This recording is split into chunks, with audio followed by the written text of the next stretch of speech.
নাট্যকার চন্দন সেনের সঙ্গে দেখা করে তার দীনবন্ধু মিত্র পুরস্কার ফেরত দেওয়ার সিদ্ধান্তকে সাধুবাদ জানালেন কলকাতা পৌর কর্পোরেশনের পৌরপিতা তথা বিজেপি নেতা সজল ঘোষ এবং আরেক বিজেপি নেতা কৌস্তব বাগচি। প্রসঙ্গত উল্লেখ্য, বুধবার চন্দন সেনের বাড়ি থেকে কৌস্তব বাগচির ফোনের মাধ্যমে নাট্যকারের সাথে কথা বলালেন কেন্দ্রীয় মন্ত্রী তথা বিজেপি রাজ্য সভাপতি সুকান্ত মজুমদার ও বিরোধী দলনেতা শুভেন্দু অধিকারীর সঙ্গে।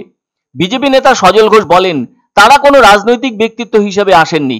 রাজ্য সরকারের বিরুদ্ধে যে আন্দোলন সংগঠিত হয়েছে আর সেখানে যারা প্রতিবাদ করছেন তাদের পাশে আছেন তারা। সেই সাথে নাট্যকার চন্দন সেন যে সিদ্ধান্ত নিয়েছেন সেই সিদ্ধান্তকে স্বাগত জানিয়ে তাকে প্রণাম জানাতে এসেছেন তারা। উল্লেখ্য, আরজিকর হাসপাতালে অভয়া কাণ্ডের ঘটনায় রাজ্য সরকারের দেওয়া দীনবন্ধু মিত্র পুরস্কার ফেরত দেওয়ার আবেদন মঙ্গলবার জানিয়েছিলেন বাংলার প্রখ্যাত নাট্যকার চন্দন সেন। ফলে তার ওই সিদ্ধান্তকে সাধুবাদ জানিয়েছেন বিভিন্ন নাট্য ব্যক্তিত্বদের পাশাপাশি সমাজের সর্বস্তরের প্রতিষ্ঠিত ব্যক্তিরা। আর বুধবার চন্দন সেনের ব্যারাকপুরের বাড়িতে আসলেন এবং ওই ব্যাপারে তাকে সাধুবাদ জানালেন সজল ঘোষ ও কৌস্তব বাগচি। তবে গতকালই চন্দনবাবু বলেছেন, লক্ষ লক্ষ প্রতিবাদীদের একজন হয়ে বেঁচে থাকতে চান তিনি। এদিকে নিজের বাড়িতে নাট্যকার চন্দন সেন বলেন, প্রদীপ ঘোষ তার খুব প্রিয়। উনি যখন বেঁচে ছিলেন একসময় আমন্ত্রণ জানিয়েছিলেন তাকে ওর পুজো দেখতে যেতে।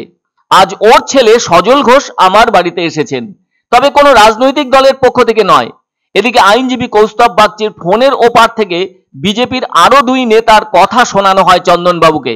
তাদের একজন বিজেপি রাজ্য সভাপতি সুকান্ত মজুমদার ফোনের অপর প্রান্তে থেকে চন্দন সেনকে অনুরোধের সঙ্গে বলেন, উনি যদি অন্ততপক্ষে একটা দিন তার সঙ্গে চা পান করেন তাহলে খুশি হবেন। উত্তরে নাট্যকার তাকে জানান, যদি তার পক্ষে সম্ভব হয় তাহলে নিশ্চয়ই যাব। তবে চন্দন সেন সুকান্ত বাবুকে আরো জানান, তিনি কোনো রাজনৈতিক দলের লোক নন, থিয়েটার কথা বলে, থিয়েটার মানুষের হয়ে কথা বলে। এদিকে বাড়িতে আসা বিজেপি নেতা সজল ঘোষের সঙ্গে কথা বলতে গিয়ে চন্দনবাবু বলেন, আমি রাজনৈতিক দলের কথা বিশ্বাস করি না, আবার আমি অরাজনৈতিকও নই। আমার নাটক মানুষের পক্ষে সাম্প্রদায়িকতার বিপক্ষে কথা বলে। উল্লেখ্য, রাজ্য সরকার 2017 সালে রাজ্যের ভেতর নাট্যক্ষেত্রে সর্বোচ্চ সম্মাননা দীনবন্ধু মিত্র পুরস্কার দিয়েছিলেন নাট্যকার চন্দন সেনকে। সেই পুরস্কার ফেরাচ্ছেন তিনি রাজ্য সরকারকে।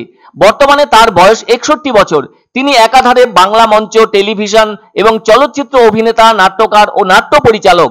1977 সালে বাংলা থিয়েটারে তার অভিনয় জীবন শুরু হয়।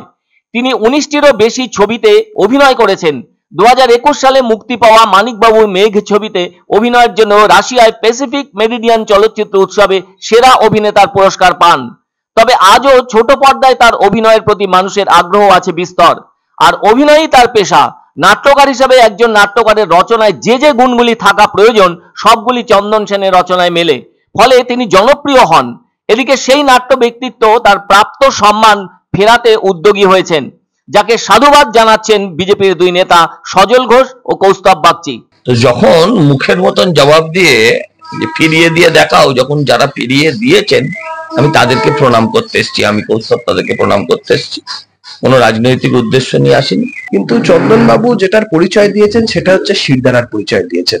বাঙালি হিসাবে, ব্যারাকপুরবাসী হিসাবে আপামর সকল বাঙালিদের, আজকে চন্দনবাবু সকল বাঙালিদের যে প্রতিবাদী সত্তা, সেই প্রতিবাদী সত্তার প্রতীক হয়ে থাকলেন।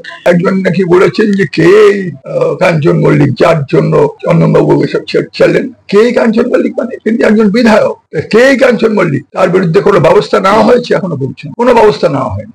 আমার সংস্কৃতি সচিবকে চিঠি পাঠিয়েছি, এখনো পর্যন্ত রাজ্য সরকারের সংস্কৃতি সচিবের তরফ থেকে কোনো উত্তর আমি পাইনি।